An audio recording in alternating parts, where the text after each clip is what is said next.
Times of Swaraj में आप सबों का स्वागत है और मैं हूं संतोष सिंह। और आज हम टाइम्स ऑफ स्वराज में चर्चा करने जा रहे हैं कि जिन सवालों को लेकर टीआरई 1 और टीआरई के रिजल्ट के आने के पहले दिन से ही मैं सवाल खड़ा कर रहा था, अब जैसे जैसे आरटीआई में मामला सामने आ रहा है वो चीज़ें और पुख्ता होती चली जा रही है।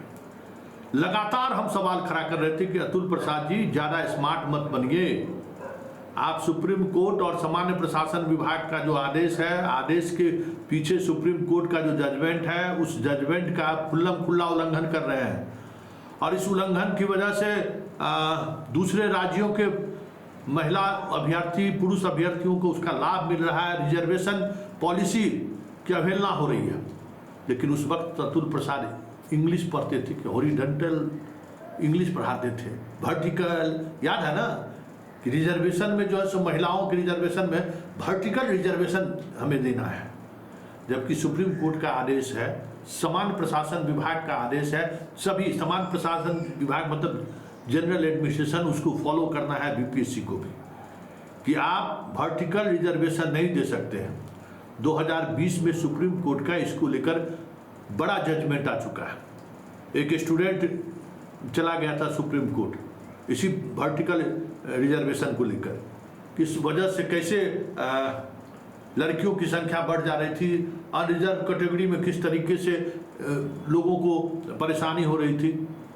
तो उसमें सीधा सीधा आदेश है कि आप वर्टिकल रिजर्वेशन नहीं दे सकते, वर्टिकल रिजर्वेशन आप नहीं दे सकते हैं।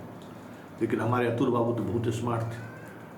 आप देखिए जरा पत्र में देखिए, सामान्य प्रशासन विभाग का और सुप्रीम कोर्ट के जजमेंट के सहारे लिखा है कि ये वर्टिकल अगर आरक्षण दिया गया है, बीपीएससी ने दी है, तो ये गलत है। ये सामान्य प्रशासन विभाग की चिट्ठी है, वो गलत है।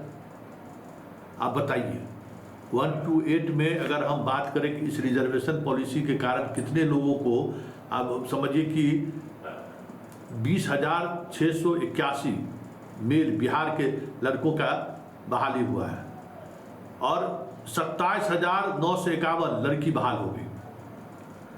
दूसरे स्टेट के इस वजह से 3909 मेल बहाल हो गया और फीमेल 10,112। आप समझ जाइए। उसी तरीके से विकलांग वाले में बिहार का 1290 पुरुष और महिला 348 और दूसरे राज्यों का 488 और फीमेल में 174। मतलब पूरा रिजर्वेशन का खेला हो गया। और इसी खेला की वजह से सुप्रीम कोर्ट के उसी आदेश के आलोक में 4 वर्षों पूर्व यूपी में जो शिक्षकों की बहाली हुई थी, उस बहाली को रद्द करते हुए नए सिरे से मेरिट लिस्ट जारी करने को कहा है ना। तो यहाँ पे एक आधार, बड़ा आधार है रिजर्वेशन को, जिस वर्टिकल रिजर्वेशन को बीपीएससी के देख लीजिए, आरटीआई में स्वीकार किया कि हाँ हमने वर्टिकल रिजर्वेशन दिया है और इस तरीके से रिजर्वेशन की वजह से ये कट ऑफ मार्क्स है और ये बहाली का पूरा कट्टा चिट्ठा है कि कितने लोगों को हमने बहाल किया है। तो ये जो आप देख रहे हैं ना कि राज्य से बाहर के लड़के लड़कियां बहुत ज़्यादा बहाल हुई हैं, उसका एक कारण ये भी है, वर्टिकल रिजर्वेशन भी एक बड़ा कारण सा है। समझ गए। और जबकि सुप्रीम कोर्ट का डबल ट्रिपल बेंच का ये आदेश है कि नहीं आप कर सकते हैं, उस आदेश के बाद अभी तक कोई आदेश सुप्रीम कोर्ट से नहीं आया, उसको भी अतुल प्रसाद नहीं माने और बहाल कर दी।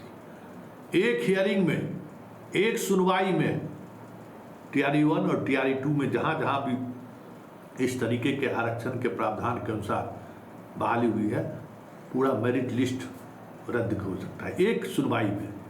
बाकी तो विषय को लेकर जो रोज कार्रवाई हो रही है वो देख ही रहे हैं कि किस तरीके से कार्रवाई हो रही है।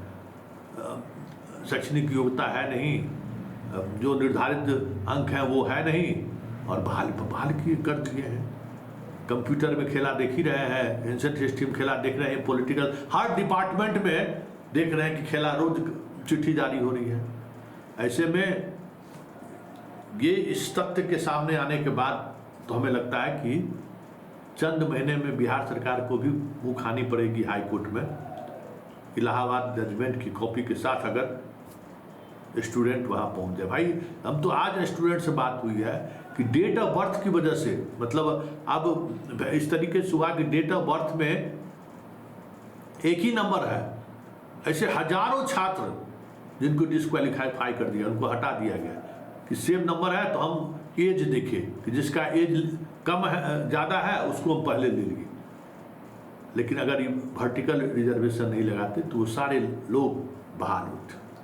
तो इस खुलासे के बाद हमें लगता है कि स्टूडेंट को एकजुट होना चाहिए और ये लड़ाई अब उन्हें कानूनन लड़ना चाहिए।